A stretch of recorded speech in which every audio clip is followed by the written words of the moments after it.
Good morning dear student. हमारा पाठ है द्वितीय पाठ है, दूसरा पाठ। हमने पहला पाठ ही किया था। शांति दूत है कपोत है, मतलब शांति दूत कपोत है कबूतर। लंग लकार मतलब लंग लकार का प्रयोग हो रहा है पाठ में। भूतकाल यानी कि प्राचीन काल की कथा बताई गई है कि किस प्रकार से कबूतर को शांति दूत कहा जाता है। शांति मतलब शांति स्थापित करवाने के लिए, आपस में समझौता करवाने के लिए, शांति देने के लिए कबूतर किस प्रकार से शांति दूत माना गया है।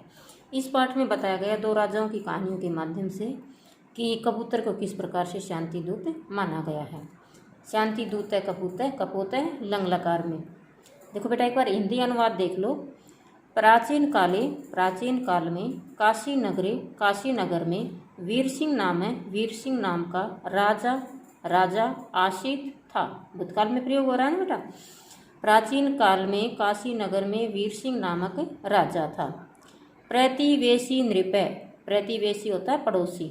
नृपेण राजा से सूर्य प्रकाश सह साथ तस्य मैत्री उसकी मित्रता आशित थी। पड़ोसी राजा सूर्य प्रकाश के साथ उसकी मित्रता थी। पंचदश वर्षाणी, पंच मतलब 5, 10 मतलब 10 है 10, मतलब कितना हो गए 15। वर्षाणी वर्षों तक अभवन हो गए। तयो दो उनमें, देशों में, कोई भी मतभेद है मनमुटाव या मतभेद न अभवत नहीं हुआ। 15 वर्ष हो गए उन दोनों देशों के बीच में कोई भी मतभेद या कोई भी मनमुटाव नहीं हुआ।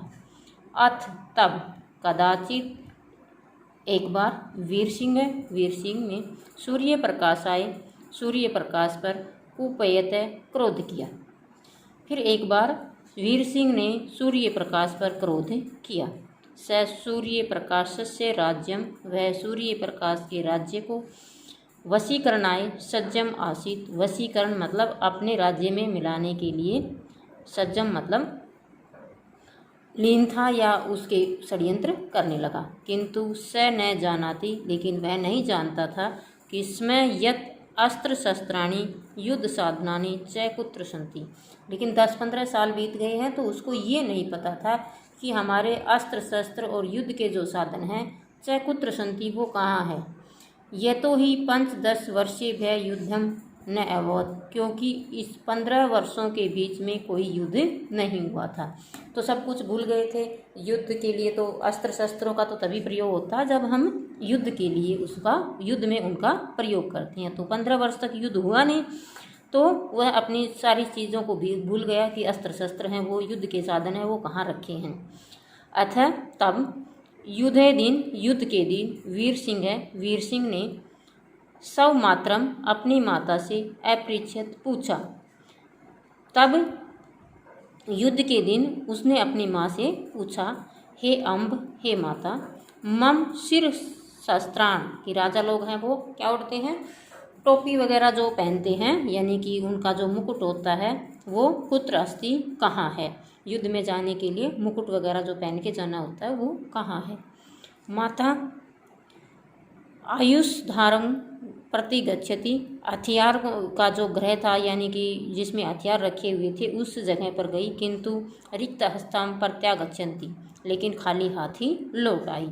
नृप राजा अचिंत्यत सोचा, मम शिर स्त्राणम, कि मेरे सिर की जो टोपी है, मेरे सिर का जो मुकुट है, भारी कम मतलब वजन है, वजनदार है, भारी है, अस्ति है, अतः माता न आनियत, इसलिए माँ नहीं लेके आई। स्वयं आनयामी, खुद ही लेकर आ रहा हूँ। तस्य माता, उसकी माता, तम निवार्यति कथयति च, और उसकी माँ ने उसका निवारण करते हुए कहा, वत्स बेटा, तव शिरस्त्राणेन, तुम्हारे जो सिर की जो टोपी है, केंचन कपोत सावका संति, उसमें कुछ कबूतरों के बच्चे हैं। कपोत शांति भंगम न इच्छति, और कबूतरों की शांति भंग नहीं होनी चाहिए। तव हस्तक्षेपेण कपोतस्य शावके मृतम प्राप्स्यन्ति, तव हस्तक्षेपेण, और उनके बीच में हस्तक्षेप करने से कपोतस्य शावका कबूतरों के बच्चों की मृत्युम प्राप्स्यन्ति मृत्यु भी हो सकती है। तो इसमें क्या बताया कि अभी आज हम यहीं तक पढ़ेंगे इस लेसन को, कल देखो आगे करवाएंगे। देखो प्राचीन काल में काशी नगर में वीर सिंह नामक एक राजा रहता था। वो पड़ोसी राज्य सूर्य प्रकाश से उसकी मित्रता थी। 15 वर्ष तक हो गए, दोनों देशों के बीच में किसी प्रकार का कोई मतभेद नहीं हुआ। इसलिए वीर सिंह और सूर्य, एक बार वीर सिंह है वो सूर्य प्रकाश पर क्रोधित हुआ। वह सूर्य प्रकाश के जो राज्य था उसको हड़पना चाह रहा था, ये जानते हुए कि उसको ये पता नहीं था कि उसके अस्त्र शस्त्राणी और युद्ध के साधन है वो कहाँ हैं, क्योंकि 15 वर्ष बीत चुके थे, युद्ध नहीं हुआ था। इसलिए युद्ध के दिन वीर सिंह ने अपनी माँ से पूछा कि हे माँ, मेरे सिर पर जो मुकुट जो पहनता हूँ, जो टोपी जो होती है वो कहाँ है। उसकी माँ है वो हथियार गृह में जाती है, लेकिन रिक्त हाथ ही वापिस आ जाती है। नृपम अचिंत्यत राजा ने सोचा कि मेरे सिर पर जो मुकुट है वो भारी है, इसलिए माँ नहीं लेके आई, मैं स्वयं ही लेके आ रहा हूँ। तस्य माता तव निवार्यतिम कथती, और उसकी माँ उसका निवारण करने के लिए, उसकी जो मन की इच्छा थी, मन में जो शंका थी, उसको निवारण करने के लिए, उसको बताने के लिए कहती है कि बेटा तुम्हारा जो टोपी है उसके अंदर कबूतरों के कुछ बच्चे हैं, और कबूतर हैं वो शांति भंग नहीं चाहते, यानी कि शांति से रहते हैं, तो उसको शांति भंग करने अच्छी नहीं लगती।